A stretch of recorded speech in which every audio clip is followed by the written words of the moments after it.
이 순서라는 게 있습니다. 물론 우리는 모르죠. 하나님께서 어떤 일을 시작하기 전에는 항상 하나님의 계획이 있어요. 그 계획에 의해서 하나님께서 역사를 운행해 가시는 거죠. 그래서 우리가 하나님의 일하시는 그 모든 역사 속에는 이 과정과 순서가 있는데, 그 과정과 순서는 바로 하나님의 계획에 의한 것이다. 성경은 하나님의 계획이 이루어진 과정과 순서를 기록한 책이라고 봐도 되죠. 그래서 하나님의 역사가 이루어지는 과정에서 하나님께서 항상 보면 이 사람들을 항상 이렇게 세우세요. 하나님의 일은 사람을 통해서 이루어지기 때문에 그렇습니다. 하나님은 영이시기 때문에 눈에 보이지 않잖아요. 그러니까 꼭 하나님이 일하실 때는 거기에 사람이 있어요. 어떤 사람이죠? 하나님께서 쓰시는 사람. 하나님께서 쓰시는 사람, 하나님께서 필요하셔서 하나님께서 쓰시는 사람들이 항상 거기에 사람이 있다고 써놓으세요. 그곳에 사람이 있다. 그래서 하나님께서 반드시 일하시는 곳에는 하나님께서 준비하신, 하나님께서 예비하신 사람이 항상 있습니다. 우리가 이제 지난주에 공부했듯이 야곱을 야곱까지 말할 수 있지만 아브라함, 이삭, 야곱 그렇게 봅시다. 물론 여기 이제 요셉이라고 하는 사람도 있죠. 이때는 사실은 부족이죠. 부족 중심의 사회였다. 부족 중심이다. 그러니까 아직 민족이라고 하는 어떤 나라라고 하는 그런 공동체, 그런 구조는 없었죠. 아브라함이라고 하는 사람을 중심으로 해서 하나의 시족, 부족이 이루어져 가는데, 그 어간에 하나님께서 아브라함을 통해서 어떻게 일하셨는가, 이삭, 야곱, 요셉을 통해서 어떻게 일하셨는가. 그리고 나서 하나님의 역사가 요셉에서 끝나고 하나의 민족이라고 하는 공동체를 이루십니다. 민족 공동체를 하나님이 이루세요. 근데 그것이 야곱의 아들들을 통해서 이루어진 70명으로부터 애굽에서 시작이 되죠. 애굽에서 시작이 되죠. 아직 민족이라고 하는 이 어떤 구조, 민족 공동체가 이루어지기 전에 하나님께서 모세라고 하는 사람을 준비를 해 놓으셨어요. 그래서 모세가 태어나는 그 과정을 우리가 지난주에 공부했는데, 하나의 이 야곱의 후손들이, 아직 이스라엘이라고 하는 나라는 아직 탄생하지 않았죠. 아직 그 명칭이 주어지지 않았어요. 수는 자꾸 늘어나고 있지만 그 명칭은 주어지지 않았어요. 하나님께서 이들을 통해서 일하시기 위해서 모세라고 하는 사람을 준비하시는데, 이 무대에 누가 등장을 하냐면 모세의 어머니, 모세의 누이, 그리고 나서 누가 하나 전혀 얼토당토 않게 한 사람이 등장을 하는데, 그 누구냐면 애굽 왕의 딸입니다. 왕 공주라고 그러나요? 공주가 등장을 하는 거예요. 그러니까 하나님의 새로운 역사를 이제 시작하시는 거잖아요. 하나님의 새로운 역사가 시작되기 전에 하나님이 그 무대 위에 모세 어머니 요게벳이죠. 그 다음에 모세의 누이, 그 다음에 애굽 왕의 딸 바로라 그러죠. 애굽 왕의 딸 공주를 등장시키죠. 그리고 모세가 이제 갈대밭에 버려지고, 버려지고 모세 누이가 엿보고 있고, 그 찰나에 하나님께서 애굽의 공주를 그 갈대밭으로 보내시죠. 이거 다 하나님의 시간인 거예요. 하나님의 계획이 이루어지는 데는 사람이 반드시 거기에 준비되어 있고, 그리고 1초의 오차도 없이 그 하나님의 시간 안에서 착착착착착 진행되어 가는 거예요. 그러니까 여기 보면 모세 어머니가 갈대밭에 모세를 숨기고, 또 모세 누이가 망을 보고 있고, 애굽의 공주가 여기 목욕을 하러 오고, 이런 모든 일련의 사건들이 사실은 우연이 아니라 하나님께서 그렇게 하신 것이다 하는 것을 우리가 분명히 기억을 해야 됩니다. 그러니까 하나님의 일하시는 그곳에는 사람이 있고, 또 누가 있어요? 하나님의 시간. 1초의 오차도 없는 거예요. 네, 그래서 우리 지난주에 이렇게 공부한 거를 요약을 해드렸고요. 여기에 이제 누가 다시 등장을 하냐면, 모세 전체 나이가 이제 120세까지로 한다고 한다면, 애굽에서 40년을 살아갑니다. 뭘로 살죠? 왕자로 살아요. 왕자로. 그리고 미디안 광야에서 또 40년을 살아요. 이때는 뭐냐면 목자처럼 살아요. 목자처럼 삽니다.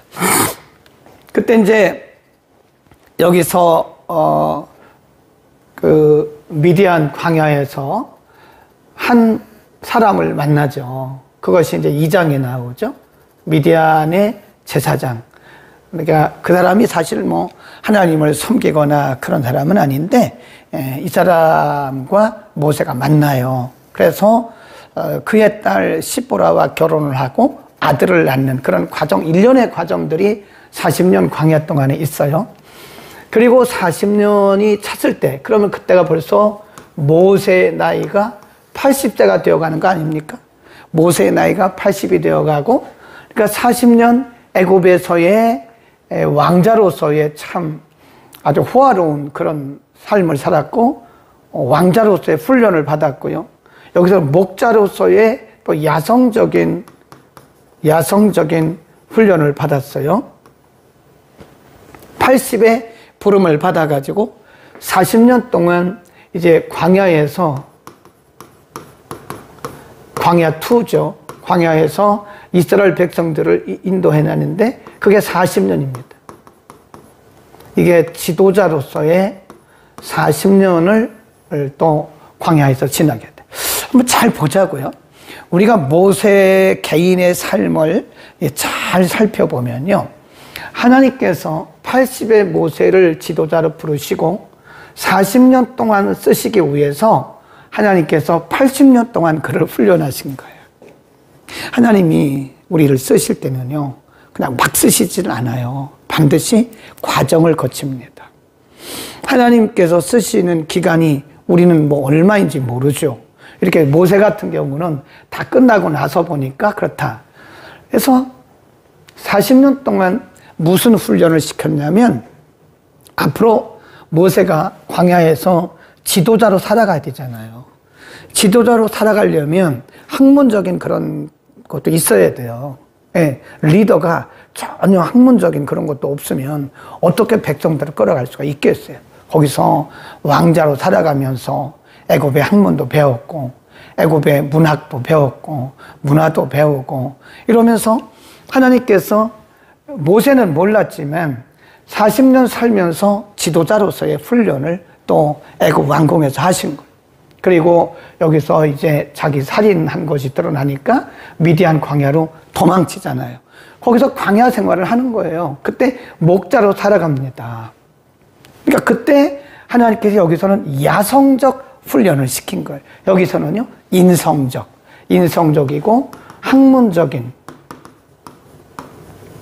지도자로서 가져야 할 인성적이고 학문적인 훈련을 애굽에서 40년 동안 훈련시켰다 한다면, 미디안 광야에서는 목자로 살면서 야성적, 앞으로 이스라엘 백성들을 끌어가야 할 지도자가 되기 위해서는 야성도 필요하거든요. 야성 없이 어떻게 우리가 리더가 될 수 있겠습니까? 인성과 그리고 학문적 그런 지성만 갖고 되는 건 아닙니다. 우리에게는 야성도 필요하다. 그래서 하나님께서 모세를 쓰시기 위해서 여기서 야성적인 것, 훈련하시고 80에 부르셔서 그를 이 험한 광야를 지나도록 하신 것이다. 우리의 인생도 가만히 보면 그렇더라고요. 하나님께서 우리를 여러 가지 일들을 통해서 훈련하세요. 어떤 때는 신앙의 야성을 훈련시키시고, 어떤 때는 조용하면서 우리의 어떤 지성을 훈련시키시고, 말씀 훈련을 시키고, 때로는 어떤 야성 훈련을 시키고, 그러면서 하나님의 거룩한 사람으로 만들어져 가는 것이다. 1장과 2장이 여기입니다. 출애굽기 1장과 2장에서는 바로 이 부분을 공부했고요. 이제 모세의 나이 80이 됐을 때 하나님께서 모세에게 나타나셔요. 광야에서. 그 부분을 공부하자 이겁니다. 자, 3장으로 갑니다. 3장. 모세가 그 장인 미디안 제사장 이드로의 양무리를 치더니 그 무리를 광야 서편으로 인도하여 하나님의 산 호렙에 이르되 여호와의 사자가 떨기나무 불꽃 가운데서 그에게 나타나시니라. 그가 보니 떨기나무에 불이 붙었으나 사라지지 않으니라. 이에 가로되 내가 돌이켜 가서 이 큰 광경을 보리라.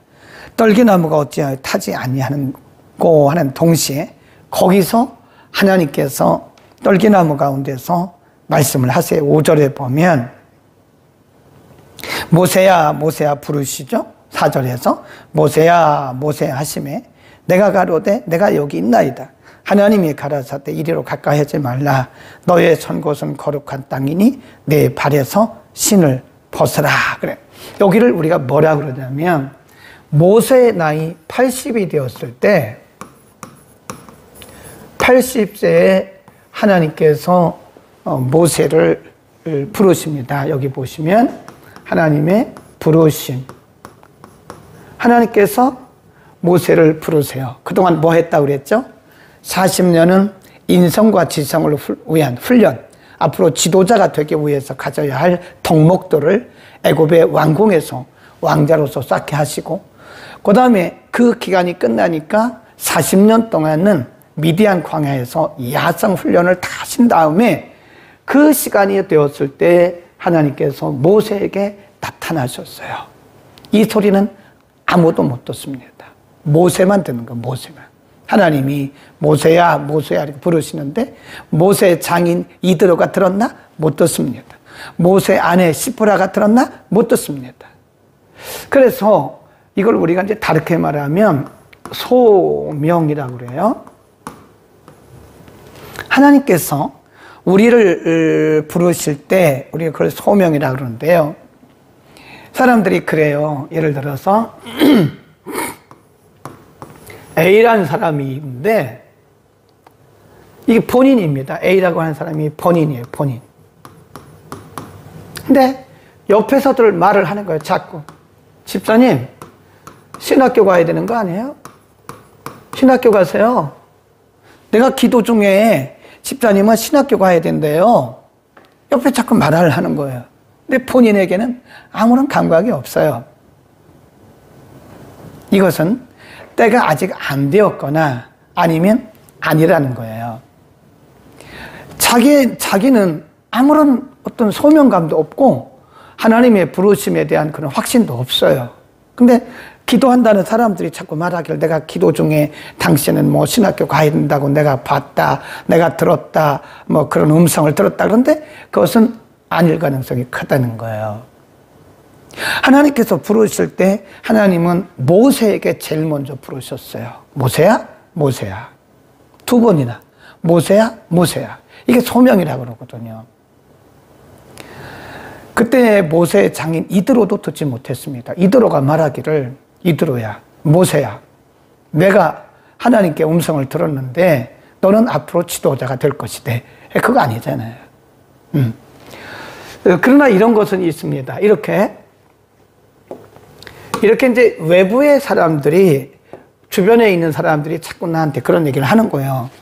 뭐 당신은 신학교 가야 된대. 당신은 뭐 주의 종이 돼야 된대. 그런 말을 해요. 근데 자기는 아무런 감각이 없어요. 그럼 때가 아닌 거예요. 아니면 때가 아니거나 이런 분들이 그냥 기도 중에 그냥 하나의 느낌을 받은 거고.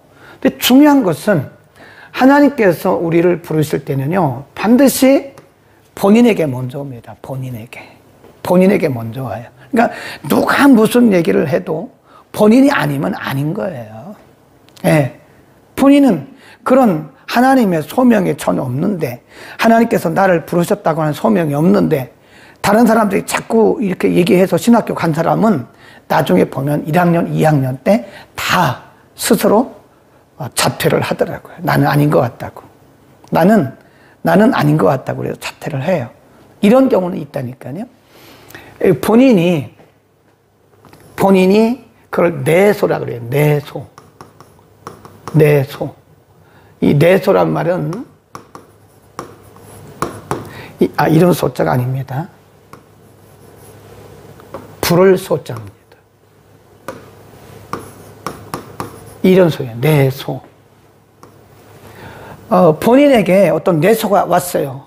하나님이 나를 부르신다고 하는 그런 느낌은 왔어요. 내가 그렇지 않을까라고 하는 그런 감동은 왔어요. 근데 내게 확신이 없어요. 확신이. 예. 부르셨다고 하는 어떤 감동은 왔는데 내게 확신이 없어요. 그럴 때는 이분들의 말이 맞아요. 그걸 뭐라 그러냐면 외소라고 그럽니다. 외소. 이걸 외소라 그래요. 바깥적인 부름.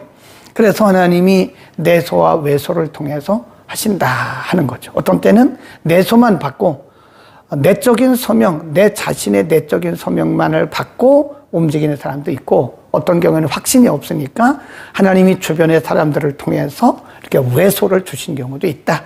모세는 지금 내소가 분명했습니다. 4절 보세요. 중간쯤 보면 떨개나무 가운데서 그를 불러 가라사대 모세야 모세 하심에 그가 가로되 내가 여기 있나이다. 하나님이 가라사대 이리로 가까이 하지 말라. 너의 선 곳은 거룩한 곳이니 거룩한 땅이니 내 발에서 신을 벗으라.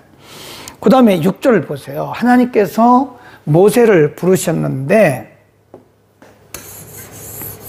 이런 부분들을 우리가 잘 보셔야 됩니다. 하나님께서 우리를 부르실 때는요, 우리가 그걸 이제 소명이라고 그랬잖아요. 부르심, 소명. 소명에는 여러 가지 이 증상, 현상, 증거 이런 것들이 드러나는데, 하나는 아까 뭐라고 그랬어요? 부르심에는 내적 소명, 내소가 있다. 이 내소가 있다. 그 다음에 두 번째가 뭐냐면요, 6절에 보면 또 이르시되 나는 내 조상의 하나님이니 아브라함의 하나님, 이삭의 하나님, 야곱의 하나님이라. 모세가 하나님 배우기를 두려워하여 얼굴을 가리우매. 그러면서 하나님께서 그에게 나타나셨어요. 이걸 뭐라 그러냐면 하나님의 증거. 하나님께서 나를 부르셨다라고 하는 증거를 보여주세요. 내소가 있고 나를 부르심에 대한 감동. 이것은 개인의 감동이죠. 그 다음에 하나님께서 나를 부르셨다고 하는 감동을 더해서 감동 플러스 뭘 주시냐면 증거를 보여줬어요. 증거. 확실히 하나님께서 부르신 사람들에게는 여러 가지 증거들이 나타나요. 네. 그 다음에 7절에 보면 여호와께서 가라사대 내가 애굽에 있는 내 백성의 고통을 정령히 보고 그들이 그 간역자로 인하여 부르짖음을 듣고 그 우고를 알고 내가 내려와서 그들을 애굽인의 손에서 건져내고 그들을 그 땅에서 인도하여 아름답고 광대한 땅, 젖과 꿀이 흐르는 땅, 곧 가나안 족속, 헷 족속, 아모리 족속, 브리스 족속, 히위 족속, 여뷰스 족속의 지방에 이르려 하노라. 이제 이스라엘 자손의 부르짖음이 내게 달하고 애굽 사람이 그들을 괴롭게 하는 학대도 내가 보았으니 이제 내가 너를 바로에게 보내요. 그러잖아요. 목적입니다. 목적. 응? 목적이라고 써놓으세요. 네. 9절 이제, 그 다음에 10절 이제 그러잖아요. 이제 내가 너를 바로에게 보내어 너로 내 백성 이스라엘 자손을 애굽에서 인도하여 내게 하리라. 그게 목적이라니까요. 그래서 하나님의 부르심에는 반드시 목적이 있어요. 굉장히 중요합니다, 여러분. 응? 그래서 주변의 사람들이 뭐 나에게 당신은 부름을 받았다, 당신은 주의 일을 해야 된다, 당신은 신학교를 가야 된다, 아무리 얘기를 해도 가장 중요한 것은 나입니다, 나. 그런 부르심뿐만 아니라 하나님이 일하실 때는요, 항상 하나님 본인에게 먼저 말씀하세요. 그래서 제가 늘 얘기하잖아요. 하나님은 우리의 비밀을 다른 사람들에게 어떤 경우에도 다른 사람에게 폭로하지 않습니다. 어떤 사람이 이렇게 말을 했다고 합시다. 내가 집사님, 내가 기도하다가 당신의 이런 점을 알았어요. 하나님 앞에 이런 걸 회개하래요. 그건 무시해도 좋습니다. 하나님 그런 분 아닙니다. 가끔 가다 보면 기도한다는 사람들 중에 그런 얘기를 한다. 그런 얘기 하지 마시라니까요. 그냥 혹시 그런 감동을 받았으면요, 그분을 위해서 그냥 기도만 하세요. 기도만 하시라고요. 그걸 뭘 내가 기도 중에 들었다, 봤다, 그런 얘기 하지 말라니까요. 그거는 오히려 그분에게 상처를 줄 수가 있는, 하나님 그런 분 아니시거든요. 하나님은 언제나 본인에게 말씀하세요. 못 깨달으면 주변의 사람들을 통해서 하시든지 아니면 어떤 증거들을 통해서 일단 본인입니다. 먼저 본인에게 하시고 그 다음에 말씀하시는 거다 하는 겁니다. 그러니까 하나님의 인격성을 우리는 분명히 믿어야 된다. 하나님의 부르심에는 내소가 있고 증거를 보여주시고 분명히 거기에는 목적이 있다. 하나님이 나를 부르신 목적이 무엇인가를 우리는 반드시 알아야 할 필요가 있는 것이다. 쭉 내려갑니다. 그때에 모세가 이렇게 말을 해요. 11절 보세요. 모세가 하나님께 고하되 내가 누구건데 바로에게 가며 이스라엘 자손을 애굽에서 인도하여 내릴까? 왜 그렇게 말을 했을까요? 모세가. 모세는 살인자잖아요. 살인자. 애굽의 왕궁에 있을 때에 애굽 사람을 죽였어요. 그리고 땅에 파묻었어요. 그러니까 과거의 자기의 모습을 생각하니까 나는 살인자예요. 살인자. 근데 하나님, 제가 어떻게 살인한 사람인데 제가 누구간데 어떻게 이 큰 일을 할 수가 있겠습니까? 그렇게 말을 하는 거죠. 아마 거기에 그런 생각도 들어있을 것이다 하는 생각을 하고요.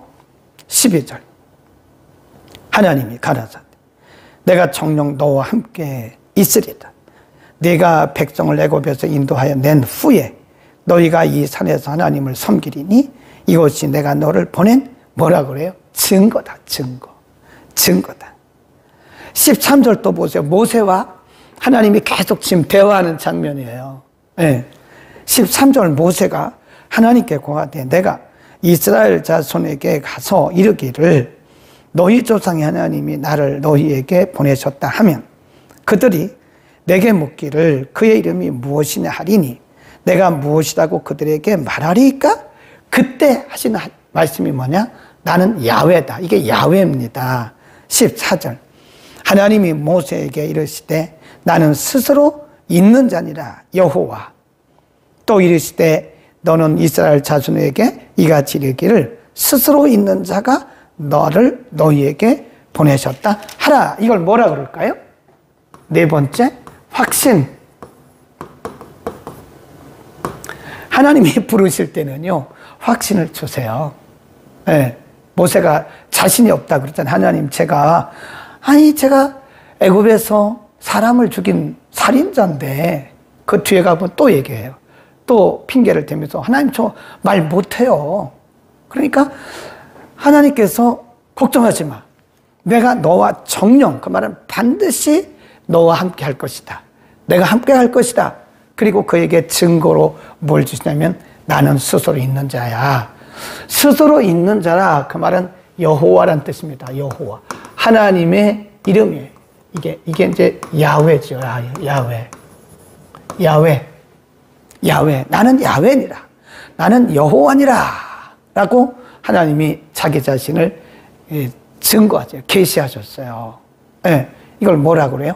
확신입니다. 하나님께서 우리를 부르실 때는요, 우리가 우리 힘으로는, 우리의 능력으로는 주의 일을 감당할 수가 없어요. 그러니까 하나님께서 우리에게 일을 맡기실 때는 하나님께서 분명히 확신을 보여주세요.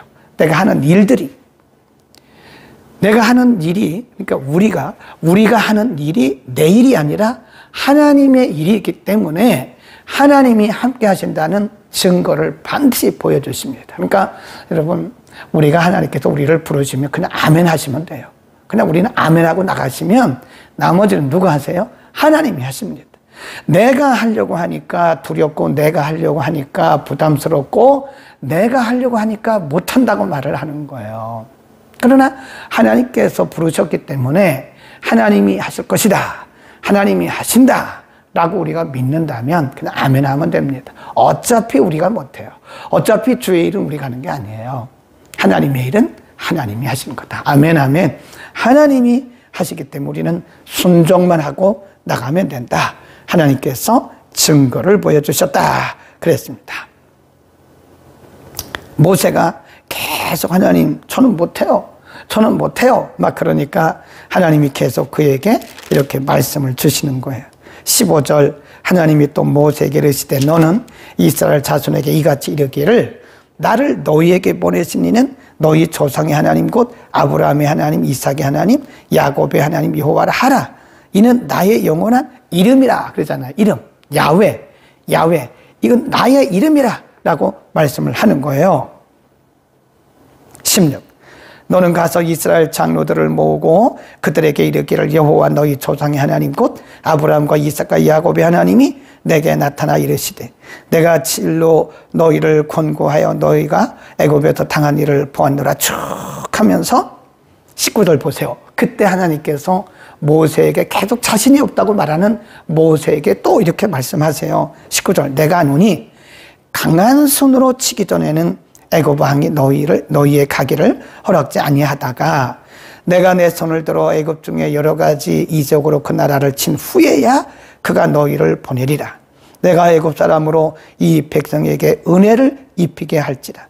너희가 갈 때 빈손으로 가지 아니할 것이다. 그때 이제 하나님께서 앞으로 있을, 그러니까 지금 80에 부르셨잖아요.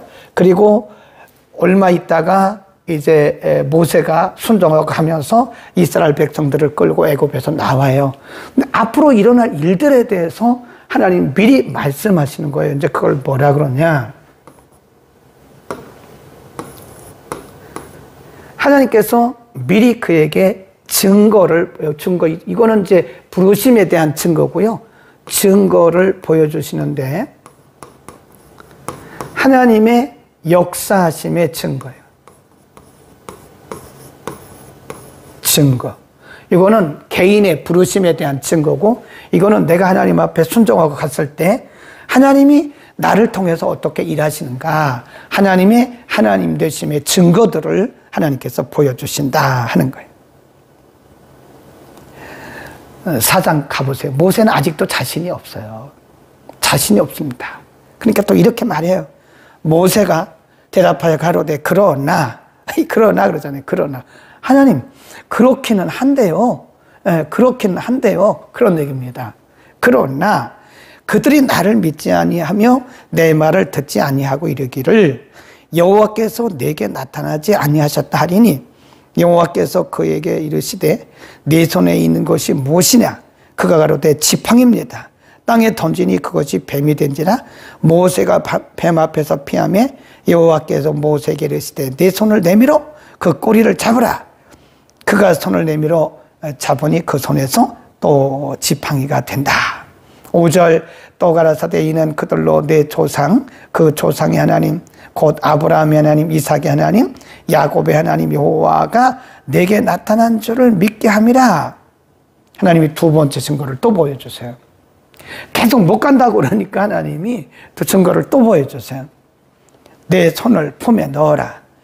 손에 넣었다 빼니까 그것이 나병이 돼. 이렇게 손을 넣었다 빼니까 나병이 되고, 다시 또 넣었다 빼니까 그것이 나요. 이거 증거야. 하나님이 첫 번째 주신 증거가 뭐죠? 지팡이. 그러니까 뱀이 되고 또 뱀이 지팡이가 된, 지팡이 기적을 보여주셨어요. 또 하나는 무슨 기적을 보여주셨어요? 나병. 예, 손이 나병에 들었다가 바로 낫는 그런 증거를 현장에서 보여요. 현장에서. 근데 믿어요? 못 믿어요? 못 믿어요. 모세가 이렇게 연약한 사람이라니까요. 모세가 위대한 지도자였지만 처음부터 그렇게 아멘하고 간 건 아니라니까요. 사람이 다 그래요. 처음에는 믿음도 약하고 소명감도 약하고 사명감도 약해요. 그러니까 우리 지체들을 보면서 저 사람은 저렇게 사명감도 없고 소명감도 저렇게 약하냐고 말하지 마세요. 하나님이 과정 단계를 거쳐서 확신을 갖게 하십니다. 거기 보세요. 또 이렇게 말해요.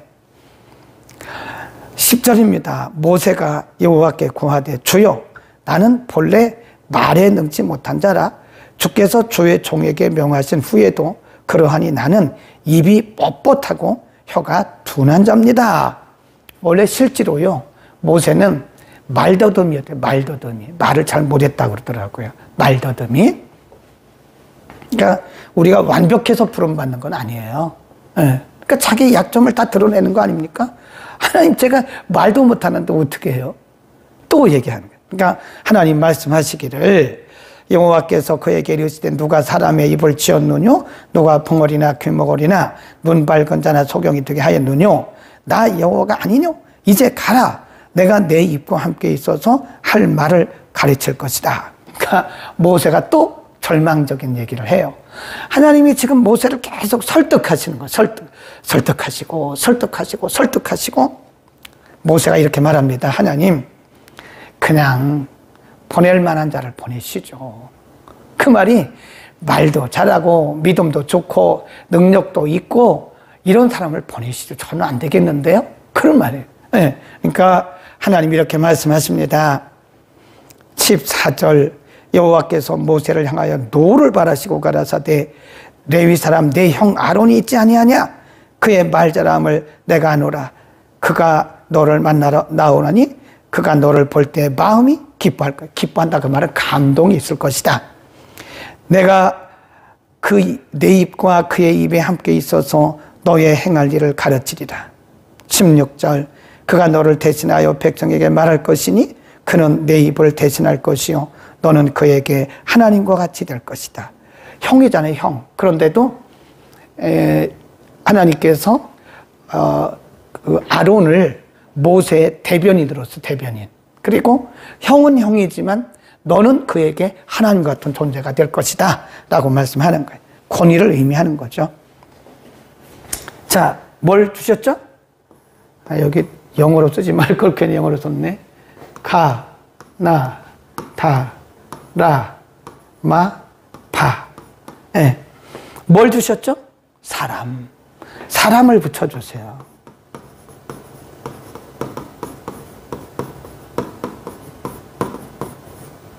하나님이 일하실 때는요, 우리 혼자 못해요. 절대 혼자 못합니다. 내가 아니면 안 된다 그런 생각도 하지 마시고요. 나 혼자 다 할 수 있다 그런 생각도 하지 마세요. 못해요. 못합니다. 그래서 하나님께서 우리를 부르실 때는요, 반드시 하나님이 사람을 붙이십니다. 사람을. 네. 자, 오늘 여기까지만 하는데 굉장히 중요하죠. 여러분 꼭 기억하시기 바랍니다. 하나님께서 우리를 부르실 때는요, 반드시 내게 내소가 있고 내게 확신이 없을 때는 또 다른 사람들을 통해서도 말씀을 하신다. 그 다음에 하나님께서 나를 부르셨다고 하는 증거, 내소의 증거를 주시고 나를 부르심에 대한 목적도 하나님 깨닫게 하십니다. 네, 깨닫게 하세요. 그래서 제가 교회를 개척할 때 처음부터 교회의 그 사명이라고 할까요? 선교 교육 치유예요. 그것도 하나님께서 기도 중에 알려주신 게 마태복음 보라. 그래서 마태복음 그 말씀이 있어서 지금까지도. 그리고 우리 교회는 예수님 오실 때까지 선교 교육 치유가 목회 사명이기도 하고 목회관이기도 하고 목표이기도 하다. 그래서 그 목적을 가르쳐 주셨고 확신을 주셔서 지금까지 온 것이고 여러분도 마찬가지입니다. 저만 그런 게 아니고 여러분 모두에게도 하나님이 우리를 부르실 때는 이런 과정들을 통해서 우리를 부르신다. 아멘.